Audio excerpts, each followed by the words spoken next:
Selamat pagi, perkenalkan nama saya Yansi Makanmoy dengan NIM 34223028 dari Prodi Teknik Konversi Energi jurusan Teknik Mesin.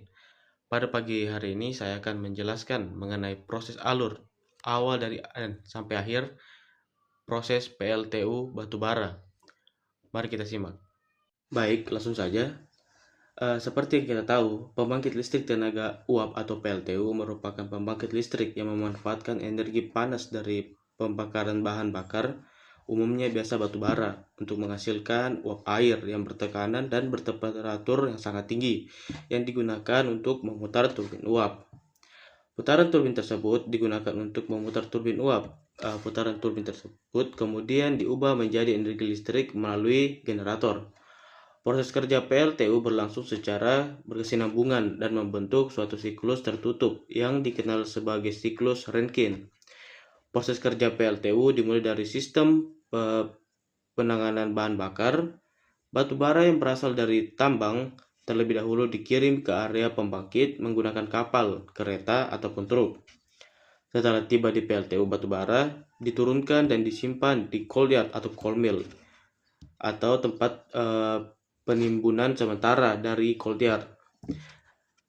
Batu bara kemudian dialirkan menggunakan konveyor menuju ke coal crusher untuk dihancurkan menjadi ukuran yang lebih kecil agar mudah terbakar. Setelah itu batu bara halus disimpan di coal bunker, kemudian dialirkan ke pulverizer. Di dalam pulverizer, batu bara digiling hingga menjadi serbuk sangat halus dan dicampur dengan udara panas agar mudah terbakar secara sempurna di dalam boiler.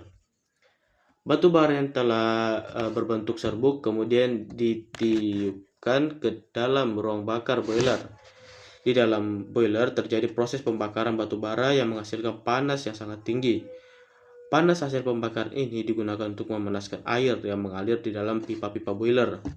Air tersebut berasal dari sistem uap umpan yang telah melalui proses pemurnian terlebih dahulu agar bebas dari kotoran dan mineral yang dapat merusak peralatan. Air yang dipanaskan di dalam boiler akan berubah menjadi uap bertekanan dan bertemperatur tinggi yang selanjutnya akan dialirkan menuju turbin uap. Uap panas yang keluar dari boiler diarahkan ke sudut-sudut turbin uap dengan tekanan yang sangat tinggi.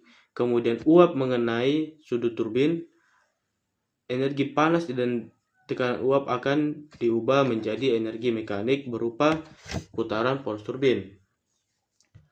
Poros turbin ini terhubung langsung dengan poros generator. Maka semakin besar tekanan dan laju aliran uap, maka semakin besar pula kecepatan putaran turbin yang akan dihasilkan.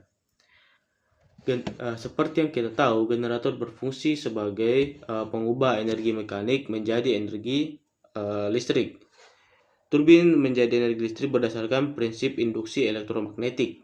Ketika rotor generator berputar di dalam medan magnet dan timbul gaya gerak listrik atau GGL pada stator yang menghasilkan arus listrik. Energi listrik yang dihasilkan generator masih berupa tegangan menengah, sehingga perlu dinaikkan tegangannya menggunakan yang namanya trafo atau transformator utama agar sesuai dengan untuk disalurkan ke jaringan transmisi listrik. Setelah uap melewati turbin dan kehilangan sebagian besar energinya, uap tersebut tidak langsung dibuang ke udara. Uap bekas turbin dialirkan ke kondensor. Di dalam kondensor, uap didinginkan menggunakan air pendingin yang berasal dari air laut, bisa juga air sungai atau cooling tower. Proses pendinginan ini menyebabkan uap berubah kembali menjadi air kondensat. Kondensat ini kemudian dikumpulkan dan dipompa kembali ke sistem pemanas air umpan untuk digunakan kembali ke dalam siklus pembangkitan. Air kondensat yang keluar dari kondensor dipompa oleh kondensat pump menuju low pressure heater atau pemanas bertekanan rendah. Di pemanas tekanan rendah ini, air dipanaskan secara bertahap menggunakan uap ekstraksi dari turbin. Selanjutnya, air dialirkan ke derator yang berfungsi untuk menghilangkan gas-gas terlarut seperti oksigen, karbon dioksida yang dapat menyebabkan korosi. Setelah Dan setelah itu air umpan dipompa oleh boiler feed pump, artinya water feed pump. Water feed pump menuju ke high pressure heater atau pemanas bertekanan tinggi untuk dipanaskan lebih lanjut sebelum masuk ke dalam boiler. Sementara itu, gas sisa pembakaran dari boiler tidak langsung dilepas ke lingkungan.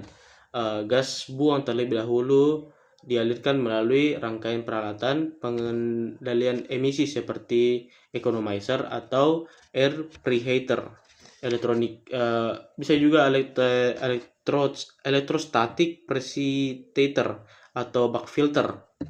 Economizer berfungsi memanfaatkan panas gas buang untuk memanaskan air umpan sehingga meningkatkan efisiensi pembangkit. Air pada preheater memanaskan udara pembakaran sebelum masuk ke boiler.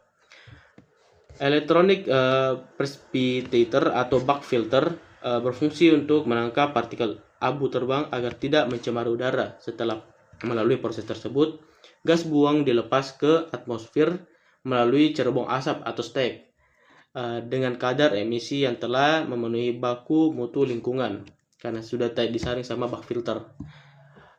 Abu hasil pembakaran batu bara terdiri dari abu terbang, abu dan abu dasar. Ada dua. Abu dasar jatuh ke bagian bawah boiler dan dikumpulkan oleh ice hopper, sedangkan abu yang terbang ditangkap oleh sistem pengendalian debu. Abu ini kemudian diangkut ke tempat penampungan dan dimanfaatkan kembali. Misalnya bisa sebagai bahan campuran semen ataupun material konstruksi. Begitu saja, itu keseluruhan proses di PLTU berlangsung secara terus-menerus dan terintegrasi.